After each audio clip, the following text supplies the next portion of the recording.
bahwa memang dari tahun ke tahun produksi batubara ini terus meningkat dan bahkan terus mencapai rekornya ya untuk produksi di sepanjang tahun, dan bahkan untuk realisasinya di 2024 ini juga sudah lebih dari 100% dari target yang telah ditetapkan. Apa yang menjadi faktor utama produksi batubara di dalam negeri terus meningkat sebetulnya Pak Reswani? Baik, terima kasih Mbak Iva dan seluruh pemirsa di seluruh Indonesia. Adapun mengenai batubara ini hal yang menarik ya menurut saya, karena saat ini batubara ini khususnya Indonesia itu menjadi batubara atau pengekspor batubara terbesar di dunia, nomor 1 kita. Tadi disampaikan sekitar 40% dari total batubara yang diperdagangkan itu ekspornya dari Indonesia. Lalu yang menjadi pertanyaan mengapa tadi atau permintaan batubara ke Indonesia ini terus meningkat gitu, dan produksi kita juga trennya terus meningkat. Mungkin koreksi di tahun 2024 ini mungkin RKAB yang telah disetujui untuk produksi batubara itu hampir 900 juta ton. Dan ini didasari seperti ini. Hal yang pertama, karena kita memang eksportir terbesar, maka status Indonesia selama ini di global memberikan respon yang cepat terhadap permintaan-permintaan dari batubara dunia. Itu yang pertama. Jadi kita fleksibel, sedikit fleksibel, walaupun secara teknikal begitu ada permintaan tambahan, tentunya secara teknis itu membutuhkan persiapan-persiapan dulu di lapangan gitu ya.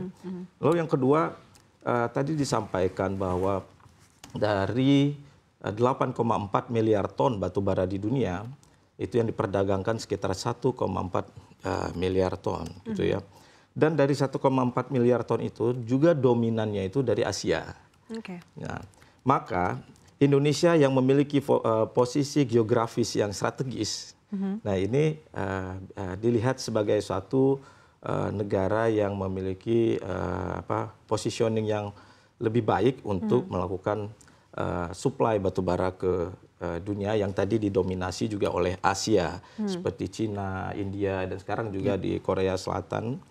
Dan juga Vietnam juga sudah cukup meningkat permintaan batubaranya seperti itu. Dan yang ketiga adalah batubara Indonesia ini multivarian produk. Jadi kita memiliki kalori yang tinggi, kalori menengah, dan kalori rendah. Nah, sehingga dari sisi utilisasi batubara di seluruh dunia itu bisa tercover oleh multi produknya batubara Indonesia, seperti itu. Oke, baik. Sebelum kita membahas nanti ya dari sisi demand-nya untuk batubara Indonesia secara global dan seperti apa mungkin proyeksi permintaan hingga akhir tahun, saya akan ke Pak Tommy terlebih dahulu begitu ya. Pak Tommy, ketika kita berbicara berkaitan dengan produksi batubara domestik, tadi disampaikan oleh Pak Reswani bahwa produksi ini juga ada persiapan-persiapan terlebih dahulu, utamanya juga dari sisi alat berat begitu. Dan melihat tren ya dari tahun ke tahun produksi juga terus meningkat, artinya permintaan akan alat berat juga terus meningkat. Tapi sejauh ini mungkin yang dirasakan betul-betul di lapangan seperti apa sebetulnya? Ya, baik. Jadi sebenarnya data dari yang coba kami himpun gitu ya di Pertaapi itu secara target. Jadi kalau di alat berat itu ada 2, ada yang alat ini memang diproduksi dari Indonesia, ada yang diimpor gitu ya, langsung built-in impor. Jadi dari data hingga ke di kuartal 3 terakhir kemarin itu datanya itu menurun. Jadi tingkat produksi alat berat itu menurun sekitar 18% year on year dibandingkan tahun kemarin gitu ya. Dan itu sekitar targetnya aktualnya hanya 5 ribuan dari target sekitar 6.200 untuk produksi alat berat itu sendiri. Oke, ini produksi domestik bukan impor. Ya. Tetapi di sisi yang lain alat impornya naik.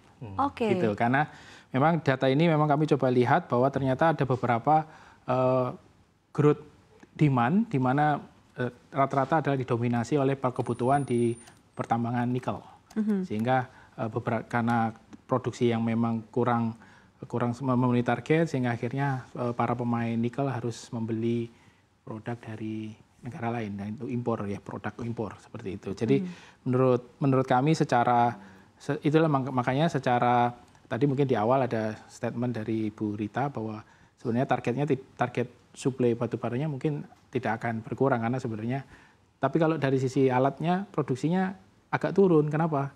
Ya karena itu tadi ada beberapa yang harus impor. Oke.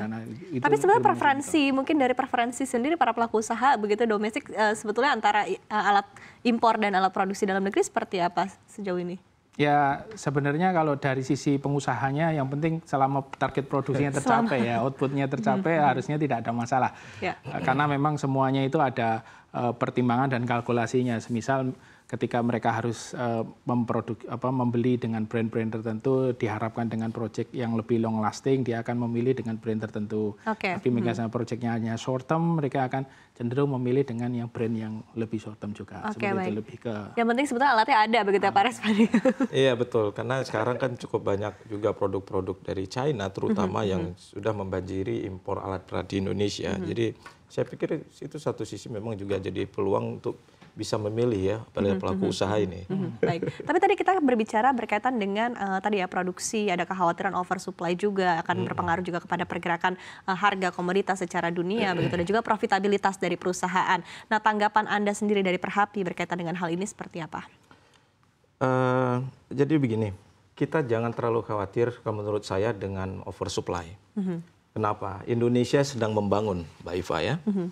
Kita di bawah pemerintahan Pak Prabowo juga melanjutkan program hilirisasi yang cukup besar ya di Indonesia dan saat ini juga dalam proses pembangunan beberapa smelter dan harapan kami juga nanti dilanjutkan pada proses industrialisasi ya dari sampai menjadi produk jadi. Nah, dengan modal industrialisasi dan hilirisasi ini kebutuhan energi dalam negeri ini terus akan meningkat.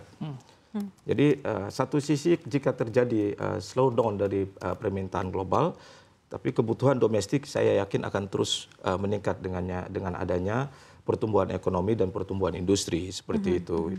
Dan memang saat ini baru 200 juta ton ya lebih kurang yang diserap di domestik. Nah, tetapi untuk khusus di bagian industri itu sangat sulit untuk saat ini bisa digantikan oleh renewable energy. Karena 30% dari cost smelter itu adalah cost energi. Nah, dengan cost energi per kWh 7 sen kalau dari produksi listrik dari batu bara, kalau dengan menggunakan solar itu bisa sampai dengan 18 sampai 20 sen gitu. Jadi 3 kali lipat. Bayangkan kalau itu terjadi. Hidro, geothermal adalah satu potensi. Yang bisa dijadikan alternatif tapi memiliki kualifikasi teknis dengan yang ada di lapangan itu harus benar-benar bisa dipenuhi dulu untuk bisa karena stabilitas dari listrik di dalam proses pabrik itu sangat harus stabil ya gitu ya.